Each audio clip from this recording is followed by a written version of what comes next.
नमस्कार मंडळींनो, मुरांबा मालिकेच्या आजच्या भागामध्ये आपण पाहणार आहोत की सायदा आता मुकादमाच्या गेटजवळ आलेला असतो. गेट उघडून आतमध्ये येताच आता साई विचार करतो की काही जरी झालं ना तर ती माई आहे हे मी आज अक्षयला सांगूनच राहीन. आणि तेवढ्यात आतमधून गाण्याचा आवाज येतो.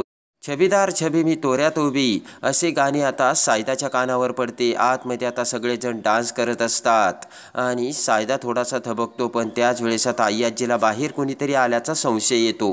एवढ्यात आता आय्याजी ही बाहेर येते. बाहेर येता क्षणी आता आय्याजीला सायदा दिसतो.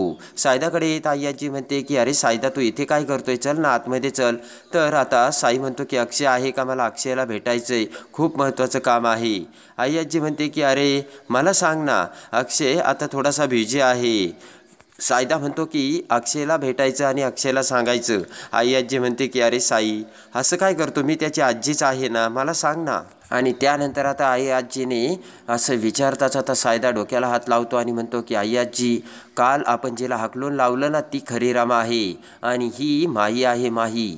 तेव्हा आता आजीला सुद्धा धक्का बसलेला असतो. तर तेवढ्यात इकडे इरावती विचार करते की मॉम अशी अचानक कुठे गेली. आणि आता इरावतीसुद्धा आजीला शोधण्यासाठी तेथून उठून बाहेर जाऊ लागते. इकडे आता सायदा म्हणतो की मी सुद्धा त्यांना ओळखण्यात चुकलो, माझ्याकडून सुद्धा खूप मोठी चूक झाली. ह्या आत्ता ज्या घरामध्ये आहेत त्या माही आहेत. ते ऐकून आता आय्याजी म्हणते की त्याचा काय संबंध. आय्याजी म्हणते की मला पूर्ण खात्री झाली आहे, जी आतमध्ये आहे ना ती रमाच आहे. आणि तू सुद्धा आता खोटं बोलायला लागला की काय, आणि त्यांच्या प्लॅनमध्ये आला की काय. पुन्हा जर माझ्या घराच्या आसपास दिसला ना तर याद राख, असा दम आता आय्याजी सायदाला भरते. आणि आय्याजी म्हणते की मला माहिती ना पैशासाठी तुम्ही असे नाटक करता, पुन्हा जर पैसे मागायला आणि असं काही सांगायला जर आला ना तर याद राख, असे आय्याजी दम भरता. सायदा म्हणतो की अहो मला काय करायचं पैसे मागून, आतमध्ये जी आहे ना ती माही आहे माही. आय्याजी म्हणते की पुन्हा असं बोलू नकोस, ती रमा आहे, आमची पूर्ण खात्री झाली आहे. आय्याजी म्हणते की अक्षयला जेवढा त्रास झाला ना तेवढा त्रास पुरेसा आहे. मी सांगते ना, आमच्या घरात जी आहे ना ती रमा आहे, आम्ही बघून घेऊ, चल निघ, असे आता आय्याजी सायदाला सांगते. सायदाचा आता मोठा अपमान झालेला असतो आणि मुडाप झालेला असतो. डोक्याला हात लावतच सायदा तिथून जाऊ लागतो. आणि सायदाने आता गेट उघडून सायदा बाहेर गेलेला असतो. आय्याजी साईकडे बघत असते आणि इकडे आतमध्ये सगळेजण डान्स करत असतात. इकडे आता देविका ही नीलला समजावत असते आणि माही सोडून गेल्यामुळे आता नीलला करमत नसतं. देविका म्हणते की सोडून दे ना, माही कुठे गेली त्याच्याशी आपल्याला काय करायचं, उलट आपल्याला जर चांगलंच झालं, आपल्या पुढच्या आयुष्याला त्या माहीचा अडथळा होता.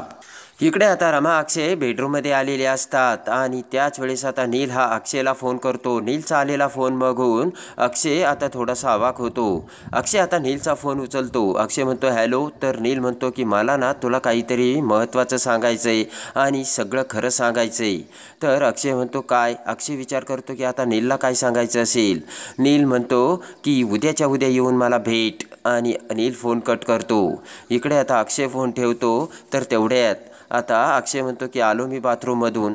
तर माही म्हणते की कुणाचा फोन आहे. अक्षय म्हणतो की मित्राचा होता. आणि अक्षय बाहेर जातो. पटकन आता रमा अक्षयचा मोबाईल बघते तर त्यामध्ये नीलचा फोन आल्याचे माहीच्या लक्षात येते. आणि आता माही विचार करते की अक्षयचा माझ्यावर आता पूर्ण विश्वास बसलेला आहे, आता नीलला काही गडबड करायला नको.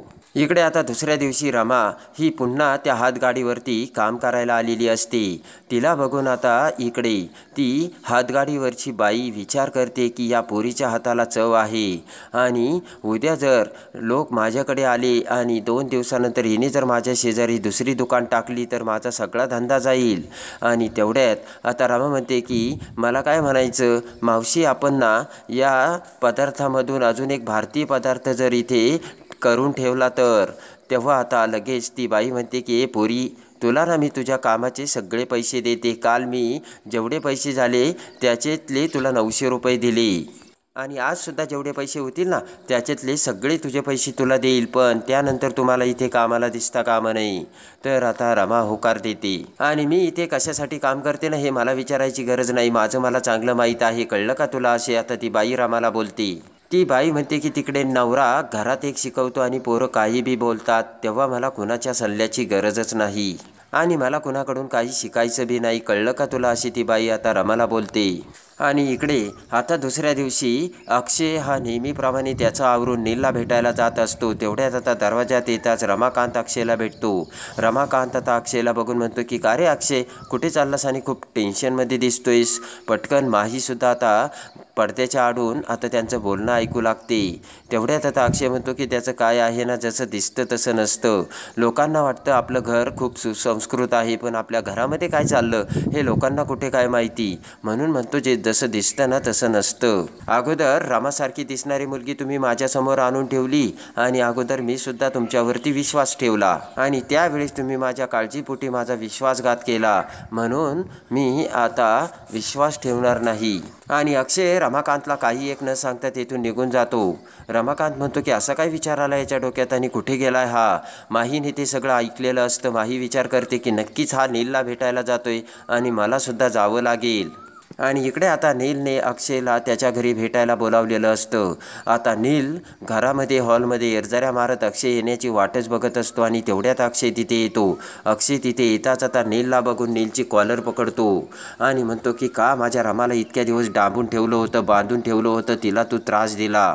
आणि त्यानंतर आता नील म्हणतो की अक्षय, त्याबद्दल मी तुला सॉरी मागतो, पण मला ना तुला त्यापेक्षा जास्त महत्त्वाचं सांगायचं आहे. अक्षय जोराने आता नीलला ढकलतो. नील आता सोप्यावर पडतो. इकडे आता पटकन माही तिचा आवरून मुकादमाच्या घरातून निघालेली असते. तेवढ्यात आता जान्हवी ही माहीला अडवते आणि म्हणते की अगं रमा, कुठे निघालीस. माही डचकते आणि म्हणते त्याचं काय आहे ना, हे बाहेर गेलेत, मी बाहेर चालली. जान्हवी म्हणते की अगं मी तुला काय विचारते, तू काय सांगते, तू कुठे चाललीस. पुन्हा आता डोक्याला हात लावत माही म्हणते की मी आईकडे चालली. तर आता जान्हवी म्हणते ठीक आहे आणि जान्हवी निघून जाते. इकडे आता नील हा अक्षयला समजावू लागतो. तर तेवढ्यात आता रमा ही तिचं आवरून आता देविकाच्या घरासमोर आलेली असते आणि तेवढ्यात देविका आता रमाच्या आवेशातल्या माहीला बघते आणि माहीकडे येते. आता माहीला बघताच आता देविका म्हणते की रमा, तू इकडे काय करतेस. तर आता लगेच माही म्हणते की मी रमा नाही, माही आहे आणि मी गेले ना आता तुमच्या आयुष्यातून, मी आता तुम्हाला प्रॉपर्टीसुद्धा नाही मागत. ते ऐकताच आता देविकाला धक्का बसतो. इकडे आता अक्षय पुन्हा नीलला मारू लागतो आणि म्हणतो की का माझ्या रमाला त्रास दिला. आणि लगेच आता इकडे नीलला समजलेलं असतं आणि नील आता अक्षयला म्हणतो की म्हणजे रमा आणि माही सारख्या दिसतात, या तुला कळलं तर. त्यानंतर आता नील म्हणतो की आणि तुला हे देखील कळलं की तुझ्या घरच्यांनी माहीला आश्रय दिला होता आणि रमा ही दुसरीकडे होती. आणि त्यानंतर आता अक्षय म्हणतो की हे तुला कसं माहिती. तर नील म्हणतो सांगतो, ज्या गाडीने रमाचा ॲक्सिडेंट झाला होता ती गाडीसुद्धा माहीचीच होती. आणि लगेच आता अक्षयच्या डोळ्यासमोर तो ॲक्सिडेंट आठवतो. रमा कशी ॲक्सिडेंट गाडीने उडवल्यानंतर खोल पुलावरून दरीत पडली होती हे आता अक्षयच्या डोळ्यासमोर येते. तर अक्षय म्हणतो काय. तर नील म्हणतो हो. आणि नील म्हणतो की कारण मी स्वतः ती गाडी स्क्रॅपमध्ये टाकली होती, माहीवरचा संशय जाऊया म्हणून. इकडे आता देविका म्हणते की तू काय बावळट आहे का. अगं हीच वेळ आहे त्या अक्षयला पटवून द्यायची. त्या घरात आहे ती रमा आहे आणि इकडे आहे ती माही आहे म्हणून. आता इकडे देविका म्हणते की तू जर शहाणी असेल तर आता अक्षयसमोर माहीच्या कपड्यात जा, निदान काही दिवस तरी अक्षयचा तुझ्यावर विश्वास बसेल. इकडे आता अक्षय पुन्हा आता नीलला मारायला लागतो. तेव्हा नील म्हणतो की अक्षय हे सगळं माहीने अनावधानाने केलं, तिच्याकडून घडलं की तिने मुद्दाम ठरवून केलं हे अजून मला माहिती नाही. नील म्हणतो की मी फक्त माहीसोबत होतो, मी फक्त माहीचा प्यादा आहे, तेव्हा मला बाकीचं काहीच माहीत नाही. आणि त्यानंतर आता लगेच अक्षय हा नीलकडे बघू लागतो. तर नील म्हणतो मी एकदम साधा माणूस आहे. हसतच अक्षय म्हणतो तू आणि साधा माणूस. नील म्हणतो की हे बघ, माही तुझ्या घरात राहत होती. आणि लगेच आता अक्षय म्हणतो की माझ्या घरात राहत होती पण आता नाही आहे, माहीला आम्ही हाकलून दिलं आहे. ते ऐकताच आता नीलला धक्का बसतो. बोट करत आता अक्षय म्हणतो की माझी रमा आता पुन्हा माझ्या घरात आली आहे आणि मी तुला आणि त्या माहीला सोडणार नाही आहे. आणि अक्षय म्हणतो की मी तुला आणि त्या माहीला सोडणारच नाही आहे, कळलं का तुला. आणि रागाने अक्षय तिथून निघून जातो. इकडे आता नीलला टेन्शन आलेलं असतं आणि नील म्हणतो की अरे यार मी काय केलं. म्हणजे आता मला वाटलं होतं की माही तिथे असेल, पण आता मी तर अक्षयला सगळं खरं सांगितलं. इकडे आता रागाने अक्षय हा बाहेर जाऊ लागतात. इकडे आता माहीच्या वेशात ती माही आता देविकाच्या गार्डनमध्ये इरझाऱ्या मारत असते. अक्षय आता माहीला बघतो आणि त्या मॉडर्न माहीला बघताच रागाने अक्षय माहीकडे येतो आणि म्हणतो की खरं तर तुला पोलिसात द्यायला हवंय. तेव्हा आता माही म्हणते की आता काढलंय ना तुम्हाला अक्षय घराबाहेर आणि तुला पोलिसात द्यायचंय का, जा पोलिसात, पण माझ्यासोबत तुझे घरचेही पोलिसामध्ये जातील, कारण तुला माहिती आहे ना तुझ्या घरच्यांनीच मला आतमध्ये घेतलं होतं. आता अक्षयला राग येतो. अक्षय जोराने माहीचं तोंड दाबतो, माहीला खाली पाडतो. रागाने अक्षय सगळा राग आता माहीवर काढू लागतो. माही म्हणते की अरे अक्षय, या माहीने तुझ्यावरती सगळ्यात जास्त प्रेम केलं होतं. आणि त्यानंतर आता माही म्हणते की नीलला भेटायला आला होता ना आणि नीलने तुला सगळं सांगितलं असेल, पण मग त्याने हे नाही सांगितलं का गाडी माझी होती, पण गाडी चालवणारा कोण होता तो.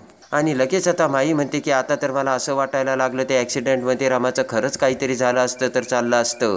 अक्षयला खूप राग येतो आणि अक्षय पुन्हा माहीचं तोंड दाबतो. माही म्हणते की असं चिडचिड करायला काय झालं. आणि लगेच आता अक्षय पुन्हा माहीचं तोंड दाबतो. तर माही म्हणते की अक्षय, बरं झालं एकदा अक्षय तुझी आणि माहीची भेट झाली तर, पण तुला हे माहिती आहे का माही ही तुझ्यावर सगळ्यात जास्त प्रेम करणारी मुलगी आहे. तर अक्षयला खूप राग येतो आणि अक्षयला आता स्वतःचाच राग येऊन अक्षय आता स्वतःचे डोक्याला हात लावतो आणि रागाने अक्षय शेजारीच असलेली रोपाची कुंडी आता माहीच्या दिशेने भिरकावतो. माही म्हणते की तू दिलेली जखमसुद्धा मला औषधासारखीच आहे. आणि रागाने अक्षय आता तिथून निघून जातो. तर माहीच्या आता कोपराला खरचटलेलं असतं आणि माही तिचा हात वर करते आणि ती जखम पुसू लागते. इकडे आता त्या बाईने रमाला तिच्या कामाचे त्या दिवसाचे सगळे पैसे दिलेले असतात आणि ती बाई म्हणते की तुझ्या हाताला खरंच खूप चव आहे पुरी, पण तुझ्या या हाताच्या चवमुळे ना लोक माझ्या हाताची चव विसरतील आणि मग माझ्यावरती पुन्हा उपासमारीची वेळ येईल. त्यामुळे तू उद्यापासून कामाला येऊ नकोस. हात जोडतच रमा तिला म्हणते की तुम्ही माझ्यासाठी जेवढी मदत केली तेवढी मला पुरेशी आहे. आणि रमा त्या बाईने दिलेले 800 रुपये घेऊन जाऊ लागते आणि रमा विचार करते की हे 800 रुपये माझ्यासाठी पुरेसे आहेत आणि या 800 रुपयामुळे मला उद्या माझं जग तयार करायचं आहे आणि स्वतःच्या पायावर उभं राहायचं आहे, असा आता रमाने विचार केलेला असतो. आणि इकडे आता अक्षय जाता क्षणी माही तिथेच खाली पडलेली असते. तर देविका ही माहीकडे येते आणि माहीकडे येताच आता देविका माहीला हात देऊन उठवते. त्यानंतर आता लगेच देविका म्हणते काय लागला का तीर हाताला. तर आता देविका म्हणते की आता नाही त्या अक्षयला संशय येणार. तर माही म्हणते आता मी कायमची रमा बनून राहणार. देविका म्हणते की 1 नंबरची तू मूर्ख मुलगी आहे. तेव्हा माही आता देविकाकडे बघते. देविका म्हणते की माही, तू सगळं काही बाजूला ठेवून स्वतःची आयडेंटिटी विसरून आता दुसऱ्याची ओळख, दुसऱ्याची आयडेंटिटी घेऊन त्या घरात राहिलीस, तुला काही वाटतं का. देविका म्हणते की आता मी होते म्हणून ही सिच्युएशन हँडल केली, पण रमा पुन्हा आली तर काय. आणि माही म्हणते की मला माहिती आहे ना काय करते ते, मला चांगलंच ठाऊक आहे. देविका म्हणते की नाही माहिती तुला तू काय करते ते. देविका म्हणते की माही मी तुला एक सल्ला देते. मला माहिती आहे तू माझं काही ऐकणार नाही, तरीसुद्धा मैत्रीण या नात्याने मी तुला एक सल्ला देते. देविका म्हणते की हे बघ, तुला जर खरंच रमा बनून त्या घरात राहायचं असेल आणि अक्षयच्या बरोबर राहायचं असेल तर तू एक काम कर, नकळतपणे त्या अक्षयची सगळी प्रॉपर्टी तू तुझ्या नावावर करून घे, म्हणजे तुला त्याला ब्लॅकमेलसुद्धा करता येईल ज्यावेळेस तुझ्या हातात काही नसेल तेव्हा. आता माही ही देविकाकडे बघू लागते. देविका म्हणते की हे बघ मैत्रीण या नात्याने मी तुला चांगला सल्ला देते माही. देविका म्हणते की शेवटी कधीही हे प्रूव्ह होईल की तू माई आहे आणि ती रमा आहे, त्यावेळेस तुला हे उपयोगी पडेल. आणि लगेच आता देविका म्हणते की त्याचं काय आहे माई, फक्त एक साधी DNA टेस्ट जरी केली तरी सगळं काही कळून जाईल आणि त्यावेळेस होईल दुधाचे दूध पाण्याचे पाणी, मग त्यावेळेस काय करशील तू. तर आता माहीसुद्धा आता देविकाकडे बघू लागते आणि माहीलासुद्धा आता देविकाचे म्हणणे चांगलेच पटलेले असते. देविका म्हणते की माही, तू काय आहे ना एक वाहत जाणारी मुलगी आहे, तुला ना माझ्यासारखा प्लान नाही करता येत, तू मॅन्युप्युलेट आहेस. आणि देविका म्हणते की म्हणून मी तुला हे सांगते आणि एक शेअर बिझनेस वुमन म्हणून मी तुला एक चांगला सल्ला देते. आणि तेवढ्यात आता माई म्हणते की अजून मला तुला एक सांगायचं आहे, आपल्या बिझनेस एक्सपॅन्शनसाठी मी परदेशात जाते, त्यावेळेमुळे सतत तुला सांगायला मी इथे नसेन. आणि म्हणूनच तू नीट विचार कर आणि तुला हे सगळं करावंच लागेल असे देविकाने आता माहीला सांगितलेलं असतं. आणि जर तुला तुझ्याबद्दल विचार करायचा असेल तर तुला वाईट व्हावंच लागेल असा सल्ला आता देविकाने माहीला दिलेला असतो. आणि हे सगळं करताना तुला गिल्ट यायची काहीच गरज नाही आहे माही, कारण जे आपल्याला आवडतं ना तर ते लोकांना आवडतं असं काहीच नाही आहे. आणि आपल्याला आपल्या फायद्यासाठी काही गोष्टी बाजूला ठेवून हे सगळं करावंच लागतं असे पुन्हा आता देविका माहीला समजावते. आणि लगेच आता देविका म्हणते, कळलं का माही तुला मी काय म्हणाले ते? सो ऑल द बेस्ट आणि गुड बाय असे म्हणत आता देविका आता माहीकडे बघून तिथून निघून जाते. तर माही आता खोल विचारात पडलेली असते. आणि देविकाचं म्हणणंसुद्धा आता थोडं थोडं माहीला पटलेलं असतं. आपल्याला जर त्या घरात आता कायमचं राहायचं असेल तर आपल्याला अक्षयची प्रॉपर्टी आपल्या नावावर करून आपल्याकडे हुकमी हक्का ठेवायलाच हवा असा माहीने सुद्धा आता विचार केलेला असतो.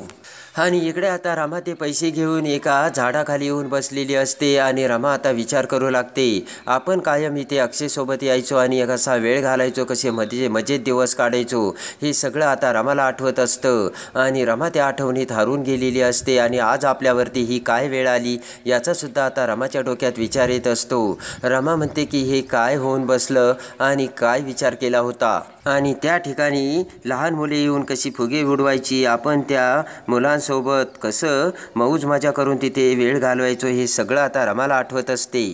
आणि ते आता सगळं आठवून समोरची परिस्थिती बघून रमा विचार करते की रमा तू तर कम नशिबीच आहे. सगळेजण तुला सोडून जातात आणि लहानपणी ज्याने तुझं बोट धरून चालायला शिकवलं ते बाबासुद्धा तुला सोडून गेले रमा. आणि आता तुझा अक्षयसुद्धा तुला सोडून गेला आणि अक्षयने सुद्धा आता तुला ओळख द्यायला नकार दिला. हे सगळं आता रमाला आठवत असते. आणि ज्या नवऱ्याने मला सगळं काही शिकवलं, आधार दिला, मला विश्वास दिला, त्या नवऱ्याने सुद्धा आज माझी ओळख दाखवायला नकार दिला. आणि आज माझा जो नवरा आहे तो सर्वस्व सगळं काही माझं आहे, त्या माझ्या नवऱ्याने सुद्धा रमाला नाही ओळखलं असं आता रमा विचार करत असते. आणि ज्या आईने मला जन्म दिला, ज्या आईने मला तिच्या कुशीत वाढवलं, त्या आईने सुद्धा मला रमा म्हणून ओळखलं नाही. आणि रमा म्हणून ओळख देण्यास त्या आईने सुद्धा मला जन्मदात्या आईने नकार दिला. हे सगळे विचार आता रमाच्या डोक्यात येत असतात. आणि एकटक ते विचार करून रमा ही त्या आता झाडाच्या ओट्यावरती बसलेली असते. आणि त्यानंतर आता रमा विचार करते की माझ्याकडून तर सगळं काही सुटलंय, सगळं काही गेलंय आणि काहीच नाहीये माझ्याकडे. आणि त्याच वेळेस आता रमाने एक निर्धार केलेला असतो. आणि रमाने निर्धार केलेला असतो की आता माहीकडे जे आहे ती प्रत्येक गोष्ट शिकायची, स्वतःच्या पायावरती उभं राहायचं आणि पुन्हा एकदा अक्षयला आणि जगाला ती रमाच आहे हे दाखवून द्यायचं. आणि त्यासाठी आता रमाने सगळे काही तयारी करून गाडी कशी चालवायची आणि आता हुशार कसं व्हायचं, बिझनेसमध्ये कसे डॉक्युमेंटेशन, पेपरवर्क्स हे सगळं आता शिकण्यासाठी रमा ही तयार झालेली असते. आणि त्यासाठी आता गाडी शिकून रमा ही भरधाव वेगाने रस्त्यावरून जात असते. आणि त्याच वेळेस आता माही ही रमा बनून रस्त्याने जात असताना रमाच्या समोर येते आणि भरधाव वेगाने जात असलेल्या गाडीतून अखेर रमा आता ती गाडी माही समोर येऊन थांबवते आणि कारमधून उतरते. तेव्हा आता ते बघून माही म्हणते की तुला भीती नाही वाटत का? तर आता रमा म्हणते की भीती कसली भीती? आणि माही आता तू तयार राहा, या रमा सोबत आता उभा राहा. आणि ही रमा ना आता बघ काय करते ते, तुझ्या विरोधात उभा राहून नाही रमा सिद्ध करून दाखवलं तरच नाव रमा लावीन असे रमाने आता माहीला सगळ्यात मोठा आता सल्ला दिलेला असतो. आणि रमा ही आता कशी रमा स्वतःला सिद्ध करणार आणि अक्षय समोर येणार आणि माहीच्या विरोधात उभं राहून अक्षयच्या समोर रमा बनून येऊन आता रमा असं काय करणार हे बघण्यासाठी आणि मुरंबा मालिकेच्या डेली अपडेटसाठी बेल नोटिफिकेशनवर क्लिक करून आपल्या चॅनलला लाईक करा, सबस्क्राईब करा.